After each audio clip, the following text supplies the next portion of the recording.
So Imtiaz గారు, డెహ్రాడూన్ అనేది like far away ఉంది. సో సేఫ్టీ ఎలా తీసుకుంటారు మీరు? మేడం డెహ్రాడూన్ అనేది it's education hub madam. Education capital of India అని ఉంటారు. Okay, most of the celebrities వాళ్ళ పిల్లలు చాలా వరకు డెహ్రాడూన్లోనే ఎడ్యుకేషన్ కంప్లీట్ చేస్తారంట. ఎందుకంటే అక్కడ మ్యాక్సిమం వచ్చేసి ప్రాక్టికల్ ఎడ్యుకేషన్ ఉంటుంది మేడం. సో డెహ్రాడూన్లో ఎట్లా ఉంటుందంటే, ఇంకొకటి చాలామంది స్టూడెంట్స్ వచ్చేసి డిఫరెంట్ కంట్రీస్ నుంచి డిఫరెంట్ స్టేట్స్ నుంచి రావడం వల్ల ఆ డైవర్సిటీస్ మెయింటైన్ అవుతుంది. సో అది చాలా ప్లస్ అవుతుంది మన స్టూడెంట్కి. సో సేఫ్టీ పరంగా IMA Indian military academy headquarters ఎక్కడ ఉంది.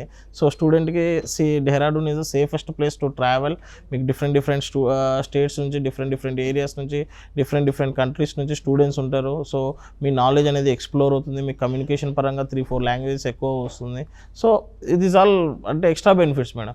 అదర్ దెన్ దట్ యూనివర్సిటీలో ఆ కోర్సెస్ పరంగా కానీ ఆ ఇంటర్న్షిప్స్ కానీ పరంగా కానీ స్టూడెంట్కి వన్స్ ఈ get in to the university అవన్నీ అలవాటు అవుతాయి మేడం.